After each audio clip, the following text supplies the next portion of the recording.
Hello बच्चों, राधे राधे। और सब बढ़िया होंगे। यूमैक्स एजुकेशन हब में आपका स्वागत है। मैं शशिकांत और हम एसएसटी में हम इतिहास का पहला चैप्टर कर रहे थे। यूरोप में राष्ट्रवाद की हमने शुरुआत की थी। शुरुआत में हमने बहुविकल्पीय प्रश्न, फिर अति लघुत्तरीय प्रश्न कंप्लीट कर लिए थे हमने। लास्ट वीडियो थी जो हमारी, उसमें क्या किया था हमने लघुत्तरीय प्रश्न कंप्लीट किए थे। तो आज हम आगे उसी पर चर्चा करते हैं। यूरोप में राष्ट्रवाद।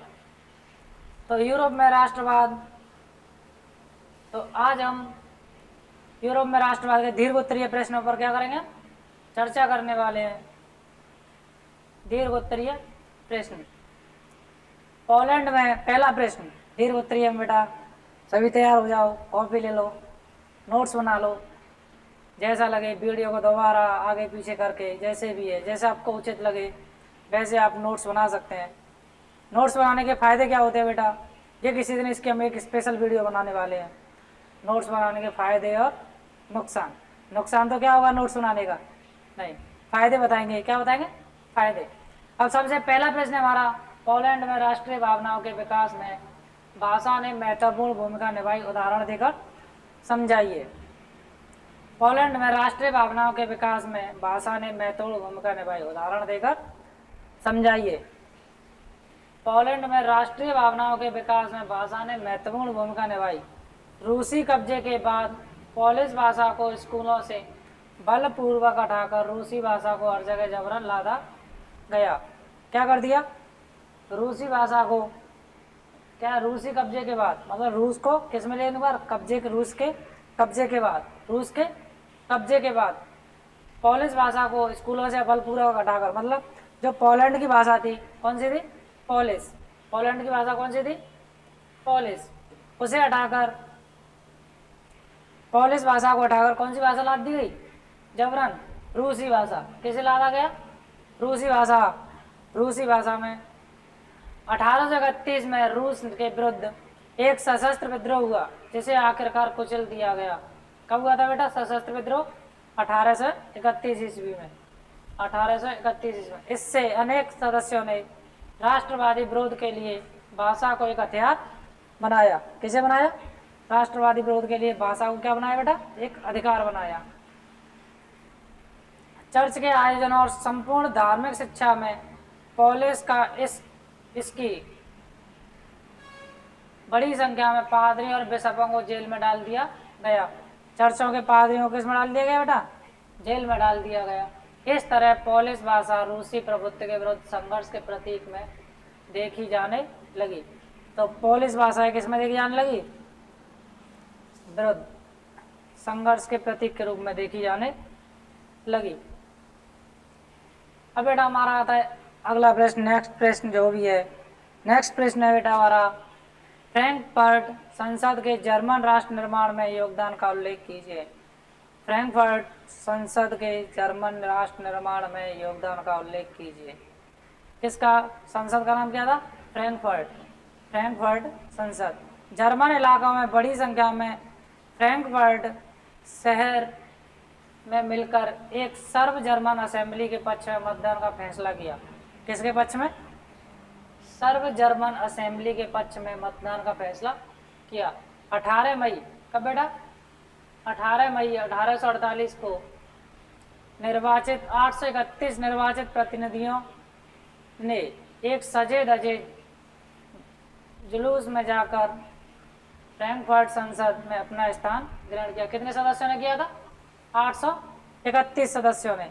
जैसा क्वेश्चन बन जाएगा आपका कि पहला प्रश्न तो यही बन जाएगा कि फ्रैंकफर्ट संसद में कितने प्रतिनिधि ने हिस्सा लिया था? तो कितने थे बेटा? 831 सदस्य। कितने थे? 831।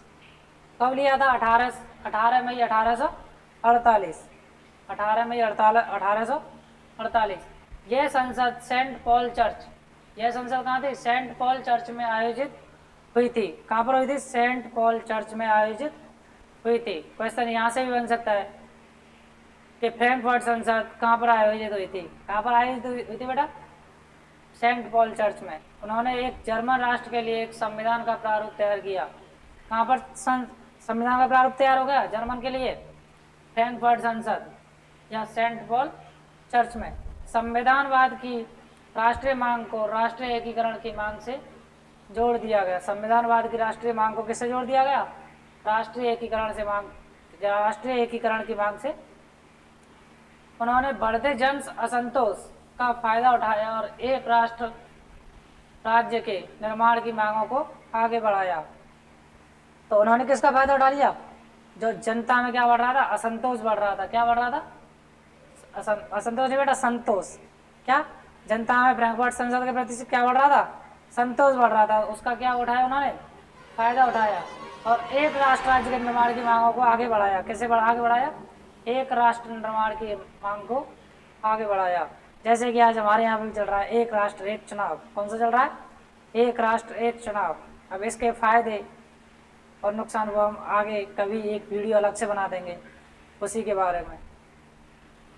आगे बढ़ा। इस तरह फ्रैंकफर्ट संसद के जर्मन राष्ट्र निर्माण में महत्वपूर्ण योगदान दिया। इस तरह किसने? फ्रैंकफर्ट संसद ने किसका निर्माण दिया? जर्मन राष्ट्र के निर्माण में महत्वपूर्ण योगदान दिया। अब बेटा आते हैं हम नेक्स्ट प्रश्न। इस पर नेक्स्ट प्रश्न है हमारा बेटा क्वेश्चन नंबर 3। कौन सा है? Question number 3।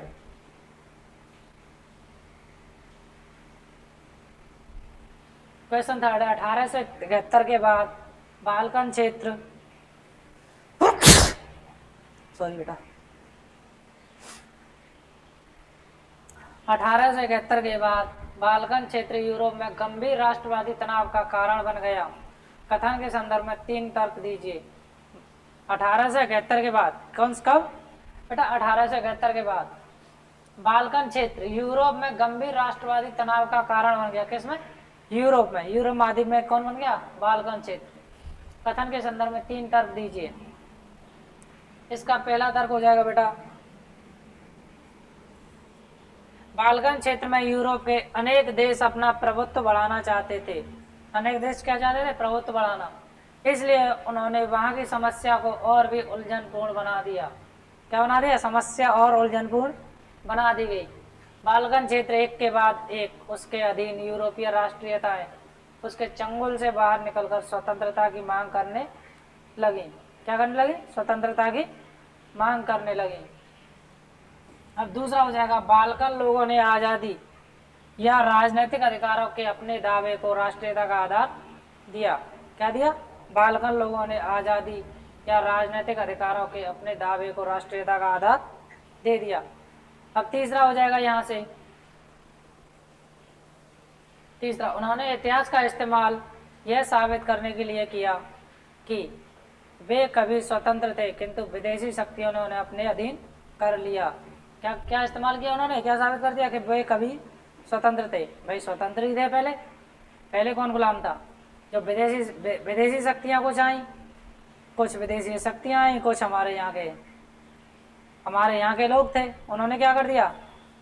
हमारे यहाँ या वहाँ के यहाँ जो भी जगह है उसका, जैसे हम भी गुलाम थे किसी समय, क्या हुआ था? हमें भी आज़ाद किया गया। तो जैसे हम गुलाम हुए थे वैसे क्या गुलाम हुए थे? ये भी गुलाम हुए थे। सब क्या थे? विदेशी शक्तियों ने उन्हें अपने अधीन कर लिया।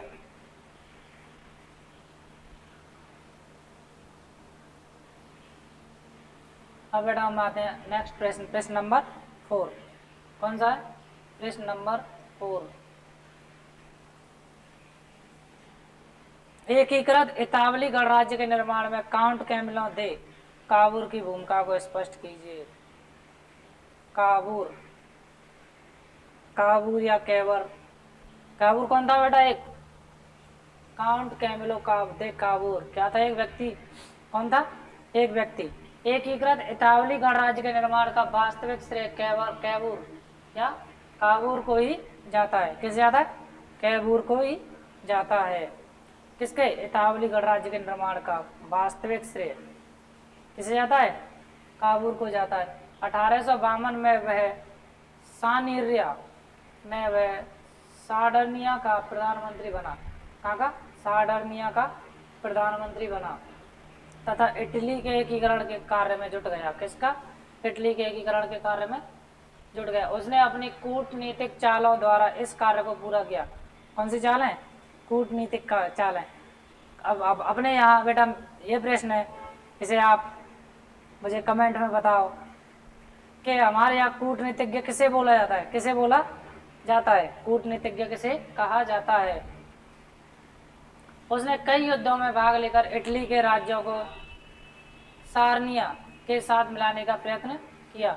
लोम्बार्डी, मोडेना, पार्मा, टस्कनी आदि राज्य धीरे धीरे विदेशी सत्ता से छुटकारा प्राप्त कर सार्निया में जहाँ मिले, कहाँ मिले, सार्निया। इतिहासकारों से इटली का बिस्मार्क कहते हैं। इटली का बिस्मार्क किसे कहा जाता है, काउंट दी कैमिलो काबूर को। क्या बोला जाता है, इटली का बिस्मार्क बोला जाता है काबूर को। इटली का बिस्मार्क किसे बोला जाता है, काबूर को। अब बेटा नेक्स्ट प्रश्न। तो बेटा वीडियो को लाइक करते रहें, चैनल को सब्सक्राइब करें। अगर वीडियो अच्छी लग रही हो तो वीडियो को शेयर करें। तो अब हम बेटा अपने नेक्स्ट प्रश्न पर, अब हमारा नेक्स्ट प्रश्न है, फ्रांसीसी क्रांतिकारियों ने सामाजिक पहचान की भावना पैदा करने के लिए कौन से 4 कदम उठाए।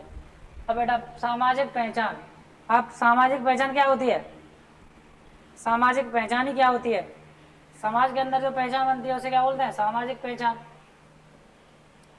इसके लिए क्या क्या कदम उठाए। पहला, क्रांतिकारियों ने यह भी घोषणा की कि यूरोप के लोगों को निरंकुश शासकों से मुक्ति दिलाई जाए।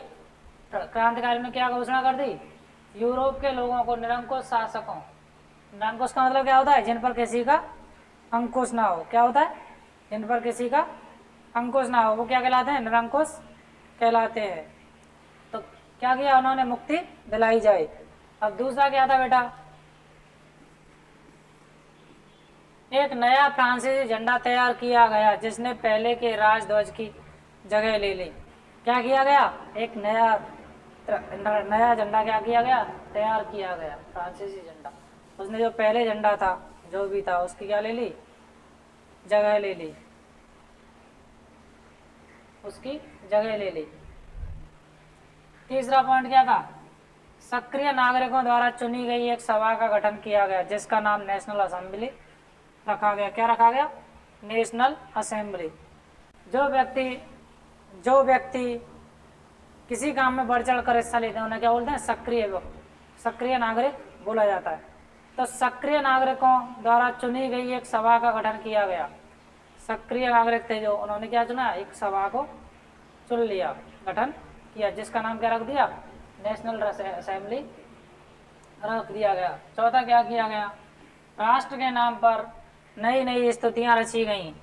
नई नई क्या किया गए, स्तुतियाँ रची गई। जैसे अपना राष्ट्रगान रचा गया, राष्ट्रगीत रचे गए, कहानियाँ रची गई, कविता रची गई,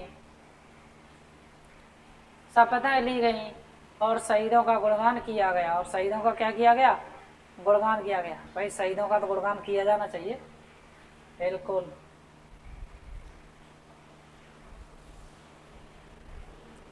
अब आते हैं हम अगले प्रश्न पर। प्रश्न नंबर 6। प्रश्न कौन सा आएगा बेटा, 6। 1804 ईस्वी की नागरिक संहिता के 4 प्रमुख विशेषताओं का उल्लेख कीजिए। नागरिक संहिता की 4 विशेषताओं का क्या करना है, उल्लेख करना है। पहले, इस संहिता ने जन्म पर आधारित विशेषाधिकार को समाप्त कर दिया। जन्म के आधार पर विशेषाधिकार क्या था, जैसे राजा का बेटा क्या बनेगा, राजा का बेटा राजा बनेगा, नाई का बेटा नाई बनेगा, धोबी का बेटा धोबी बनेगा, किसान का बेटा किसान बनेगा, और बनिया का बेटा क्या बनेगा, बनिया बनेगा। ऐसे क्या कर दिया गया बेटा, समाप्त कर दिया गया।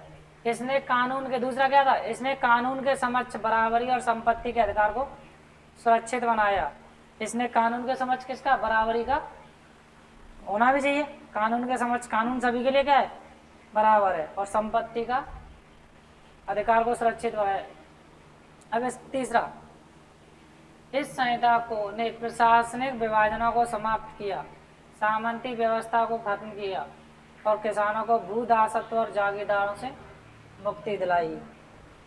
हाँ तो बेटा, संहिता द्वारा प्रशासनिक विभाजनों को समाप्त किया गया।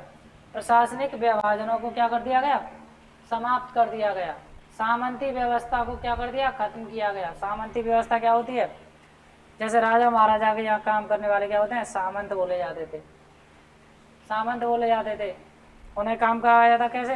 फ्री में काम करवाया जाता था। किसानों को भूदासत्व और जागीरदारों से मुक्ति दिलाई गई। भूदासत्व, भूदासत्व का क्या मतलब है? किसानों ने क्या नहीं दिया? कर्ज नहीं चुकाया तो उन्हें क्या बना लिया जाता था? दास बना लिया जाता था। और उन पर क्या कराया जाता था? खेती करवाई जाती थी। और जागीरदारों से, शहरों में भी कारीगरों के श्रेणी संघों के नियंत्रणों को हटा दिया गया। यातायात और संचार व्यवस्था में सुधार किया गया। यातायात और संचार व्यवस्था में क्या किया गया बेटा? सुधार किया गया। किसानों, कारीगरों, मजदूरों और नए उद्योगपतियों ने नई आज़ादी चखी। किसने? सभी ने आज़ादी नहीं चखी थी। जब आज़ाद होते हैं सभी होते हैं, तो आज़ादी तो किसने चखी थी? सभी ने नहीं। उन्होंने क्या देखा था? केवल गुलामी ही देखी थी। क्या देखी थी? गुलामी देखी थी। इम्पोर्टेंट प्रश्न, ये मेरी तरफ से कैसा है बेटा? इम्पोर्टेंट प्रश्न, वेरी वेरी इम्पोर्टेंट। कौन सा है? वेरी वेरी इम्पोर्टेंट प्रश्न। वियना संधि 1815 के 4 प्रमुख विशेषताओं का उल्लेख करें। वियना संधि कब हुई थी बेटा? 1815 में। सन 1815 की वियना संधि ने उन कई सारे बदलावों को खत्म किया जो नेपोलियन युद्ध के दौरान हुए थे। ये तो क्या हो गया? पहली विशेषता हो गई। क्या किया गया? बदलावों को क्या कर दिया गया बेटा? खत्म कर दिया गया नेपोलियन युद्धों के दौरान। तो नेपोलियन ने क्या किए थे? युद्ध किए थे, उनके दौरान जो बदलाव हुए थे, जैसे किसानों पर टैक्स बढ़ाना, करों में वृद्धि और जो भी है। इस संधि ने फ्रांसीसी क्रांति के दौरान उठाए गए पूर्वी राजा, कौन से? पूर्वो राजा। कौन सा था बेटा? पूर्वो राजा। पूर्वो राजा जिन्हें सत्ता में इलाकों को खो दिया, जिन पर कब्जा उसने नेपोलियन के अधीन किया गया था, ये भी क्या कर दिया? वापस लौटा दिए गए। क्या कर दिया गया? वापस लौटा दिए गए। फ्रांस के सीमा पर कई राज्य कायम कर दिए गए ताकि भविष्य में फ्रांस विस्तार ना कर सके। क्या कर दिए गए? कई और राज्य बना दिए गए, तो ताकि आगे फ्रांस दोबारा से क्या नहीं कर सके? उन पर कब्जा नहीं कर सके। राज्य का मतलब यहाँ बेटा राज्य का नहीं है, राष्ट्र का ही है। देश बना दिए गए। क्या बना दिए गए? देश बना दिए गए।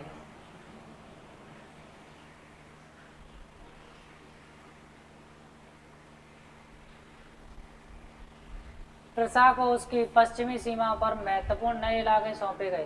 प्रशा को क्या सौंप दिए गए? पश्चिमी सीमा पर नए इलाके। जबकि ऑस्ट्रिया को उत्तरी इटली का नियंत्रण मिला। ऑस्ट्रिया को किसका मिल गया? उत्तरी इटली का नियंत्रण मिल गया बेटा। यूरोप में 1830 का दशक बाहरी कठिनाइयां लेकर आया। 4 कारण बताइए। भाई जब युद्ध होगा तो क्या होगा? बाहरी कठिनाई तो होगी। युद्ध में कभी कोई सुखी रहा है? भाई चाहे कहीं की भी लड़ाई देख लो, उसमें तो हानि होती है। ये सभी को पता है, लेकिन फिर भी क्या होता है? युद्ध होता है। सब जानते हैं, मैं भी जानता हूँ, आप भी जानते हैं कि भाई लड़ाई झगड़े से क्या होता है? हानि ही होती है, जो कि हमें नहीं करना चाहिए। लड़ाई नहीं करनी चाहिए। तो यूरोप में 1830 का दशक बाहरी कठिनाइयां लेकर आया, जिसके 4 कारण निम्न हैं। पहला कारण, यूरोप में जनसंख्या में जबरदस्त वृद्धि हुई। जबरदस्त वृद्धि हुई। ज़्यादातर देशों में नौकरी ढूंढने के वालों की तादाद उपलब्ध रोजगार से अधिक थी, जैसे कि आज अपने यहाँ पर भी है। कहाँ पर है? अपने भारत में भी है। नगरों के लघु उत्पादकों को अक्सर इंग्लैंड से आयातित मशीन से बने सस्ते कपड़े से कड़ी प्रतिस्पर्धा का सामना करना पड़ रहा था। कहाँ से? इंग्लैंड से बने।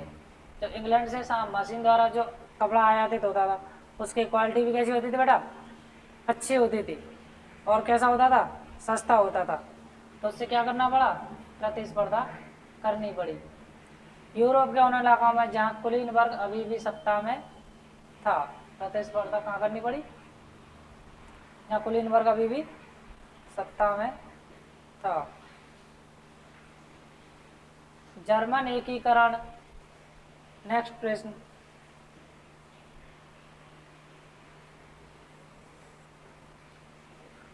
जर्मन एकीकरण प्रक्रिया के विभिन्न चरणों का उल्लेख कीजिए। क्या कीजिए, विभिन्न चरणों का उल्लेख कीजिए। राष्ट्रवादी भावनाएं मध्य वर्ग के जर्मन के लोगों में काफी समय से थी। राष्ट्रवादी भावना किस में थी, मध्य वर्ग के जर्मन के लोगों में थी। उन्होंने 1848 में जर्मन महासंघ के विभिन्न इलाकों को जोड़कर एक निर्वाचित संसद द्वारा शासित राष्ट्र बनाने का प्रयास, 1948 में क्या कर दिया उन्होंने, शासित राष्ट्र बनाने का, जो कि 1857 में, 1857 की क्रांति सभी लोग जाने पहचाने होंगे, नहीं तो मैं अगले चैप्टर में आपको बताने वाला भी हूँ। नेक्स्ट चैप्टर हमारा भारत में राष्ट्रवाद, जिसमें हम बहुत कुछ पढ़ने वाले हैं। ये तो हमारा यूरोप में राष्ट्रवाद है, उसमें क्या है, भारत में राष्ट्रवाद। उसमें हम किसके बारे में पढ़ेंगे, महात्मा गांधी जी के बारे में, 1857 की क्रांति है, टॉयलेट एक्ट है, जलियांवाला बाग हत्याकांड है, ये सब हम किसमें पढ़ने वाले हैं, नेक्स्ट चैप्टर में। राष्ट्र निर्माण की यह उदारवादी पहल राजशाही व फौज की ताकत ने मिलकर दबा दी। किसने दबा दी, राजशाही फौज की ताकत ने मिलकर, फौजियों ने क्या कर दिया भाई, राजाओं की सेना ने क्या कर दिया, दबा दिया। उनका प्रसा के बड़े भूस्वामियों ने भी समर्थन किया। भूस्वामी तो समर्थन करेंगे ही भाई, उन्हें वहां से क्या मिल रहा है, समर्थन मिल रहा है। उद्योगपतियों को क्या मिल रहा है, समर्थन मिल रहा है, तो वो तो इसका क्या करेंगे, समर्थन करेंगे। इसके पश्चात प्रसा के प्रमुख मंत्री बिस्मार्क ने प्रसा की एक सेना और नौकरशाही की मदद की। किसकी मदद की, सेना और नौकरशाही की मदद की। 7 साल के दौरान प्रसा ने ऑस्ट्रिया, डेनमार्क और फ्रांस को जीता। किसने जीत लिया, प्रसा ने ऑस्ट्रिया, डेनमार्क और फ्रांस को जीता। इस प्रकार जर्मन एकीकरण की प्रक्रिया पूरी हुई। क्या हो गई, जर्मन एकीकरण की प्रक्रिया सन 1831 में, 71 में, सॉरी बेटा, सन 1871 में राजा विलियम प्रथम को जर्मन का सम्राट घोषित किया गया। क्या किया गया, राजा जर्मन विलियम प्रथम को कहाँ का, जर्मन का क्या कर दिया, राजा घोषित कर दिया। बेटा ये हमारा लास्ट प्रश्न है, अंतिम प्रश्न इस टॉपिक का, इस चैप्टर का। ये चैप्टर भी हम यहाँ कंप्लीट कर लेंगे, क्योंकि बहुत समय हो गया। ये चैप्टर मेरे हिसाब से इस चैप्टर की ये चौथी वीडियो है। कौन सी है, चौथी वीडियो है। तो बेटा इसमें समय भी अधिक लग गया, क्योंकि चैप्टर बड़े हैं। ये चैप्टर और इससे अगला, ये भारत में राष्ट्रवाद, भारत में राष्ट्रवाद में और समय लेने वाला हूँ। इटली के एकीकृत होने से पूर्व की 4 परिस्थितियों का वर्णन करें। इटली के एकीकृत होने से पूर्व की 4 परिस्थितियां निम्न हैं। इटली अनेक वंशानुगत राज्यों तथा बहुराष्ट्रीय हैब्सबर्ग साम्राज्य में बिखरा हुआ था। किसमें था, वंशानुगत राज्यों में। वंशानुगत राज्य जानते बेटा, जैसे हमारा देश है, हमारा देश क्या है, हमारा देश है भारत। क्या है, भारत। पहले ये क्या किसमें बड़ा था, एक राज्य हो गया, एक ही हो गया, ये सब क्या थे, राज्य थे। इन्हें किसने एक किया था, बता बेटा, किसने एक करने को, जब हमारा देश आज़ाद हो गया तो इन्हें एक करने का जिम्मा किसने उठाया था, सरदार वल्लभ भाई पटेल। लौह पुरुष, लौह पुरुष को, सरदार वल्लभ भाई पटेल को किस नाम से जाना था, लौह पुरुष के नाम से जाना जाता है। तो सरदार वल्लभ भाई पटेल कौन थे बेटा, ये मुझे कमेंट बॉक्स में जरूर बताना। सरदार वल्लभ भाई पटेल भारत के प्रथम कौन थे, भारत के प्रथम, बेटा कमेंट बॉक्स में जरूर बताना।